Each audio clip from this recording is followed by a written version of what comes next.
Mark 12. Tenants Parabol. Jesus come talk to them with parable.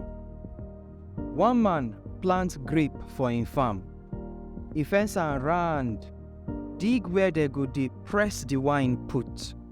Then come build big house where guide go dey stay. He hire am give tenants wey go dey care for the farm. Come travel go far. When harvest time reach, he send one of his servants go meet the tenants, make dem give am him own share for the harvest. But the tenants seize the servant, beat am, come send am go back with empty hand. The man still send another servant go meet them. Then knack him head, come beat am anyhow. He send another one again. They come kill am. Na so dem beat and kill other servants wey he send too. The man get one pikin wey he love well well, and na this one remain for am to send. At last, he come send am go meet them. They talk for him mind say, as this one be my pikin, dem go respect am. But when the tenants see am dey come, they come say, na the owner pikin dey come, so make we kill am, so that we go get all the property for ourselves. So dem seize am, kill am, come throw him body outside the farm. Na wetin una think say the farm owner go do? He go destroy those tenants, come give the farm to other people. Una never read God word where say, the stone where the builders reject don turn to the main stone. This na wetin God do, and e good for our eye well well. Now they wan come arrest am, but they dey fear the people, because they know say Jesus talk this parable against them. So they come waka leave am. Kweshon About Tax. They send some Pharisee and Herod people, make dem find way to catch Jesus with wetin he go talk. When dem meet am, they come ask am, "Teacher, we know say you dey talk truth. You no dey do wayo, and you dey teach the truth about God way. E good make we pay tax give Caesar, abi make we not pay?" But Jesus know their wayo, so he tell them, "Why una dey test me? Make una bring one coin make I see." So dem bring one coin, and Jesus ask them, "Which person face and name dey this money so?" They answer, "Na Caesar own." Jesus tell them, "Make una give Caesar the things wey be Caesar own, and make una give God the things wey be God own." They're surprised well well for wetin Jesus talk. Marriage and resurrection.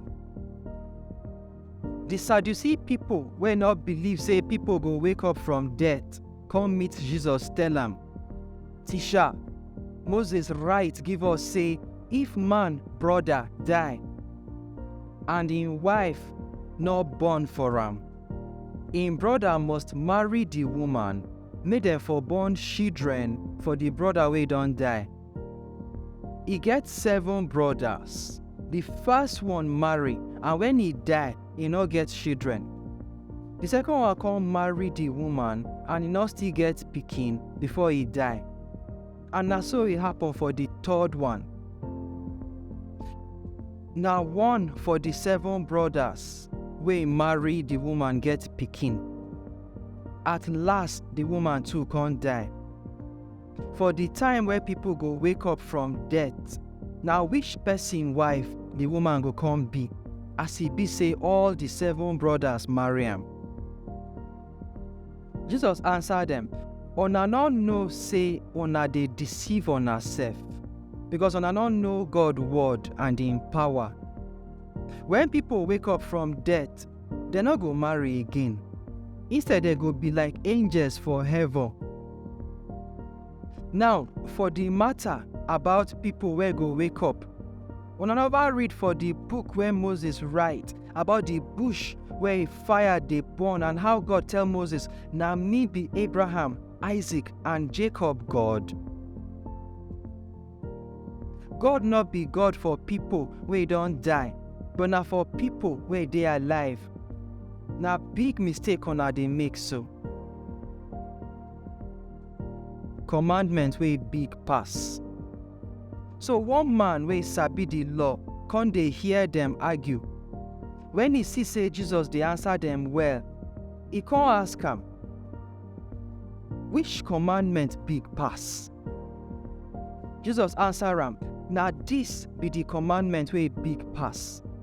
Make una listen, Israel people. The Oga God, our God, na one He be.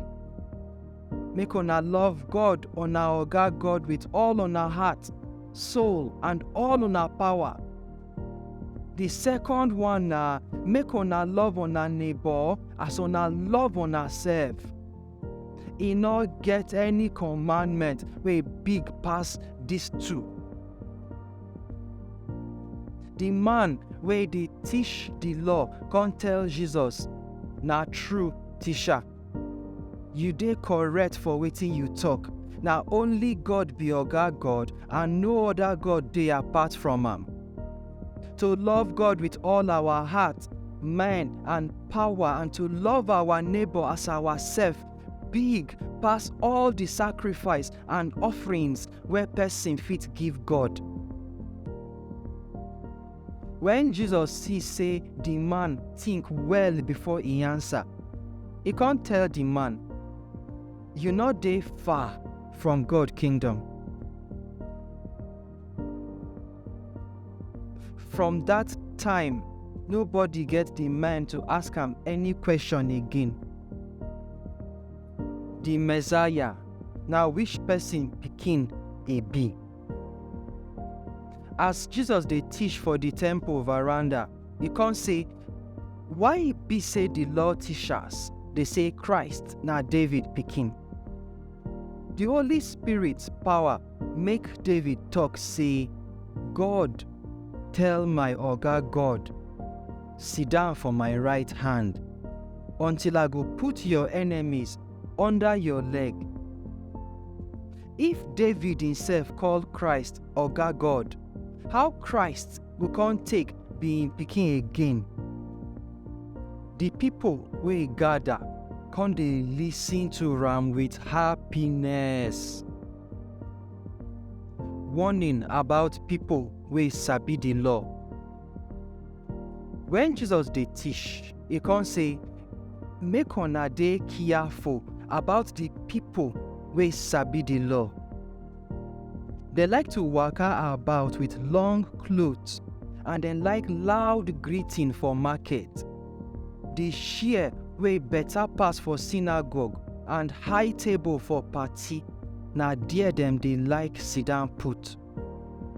Woman wey im husband don die, dem dey collect im property, and dem dey pray long prayer make people for see dem. Na their punishment go worse pass. Widow offering. Then Jesus sit down face the offering box. They look as people dey put money inside. Many rich people come dey put plenty money inside. One poor woman wey her husband don die come put 2 coins wey no reach 1 penny for inside the box. Jesus come call im disciples say, I tell una true word, this poor woman wey her husband don die put money wey pass the other people own. because the other people give their offering from the plenty money where they get. But this woman, as he poor or rich, put everything where he get for life.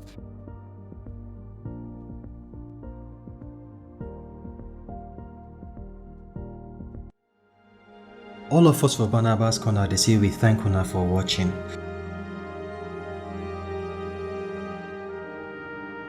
Abeg, una go help us subscribe to the channel, then now click that notification bell so that anytime we upload another new video on our phone go green una.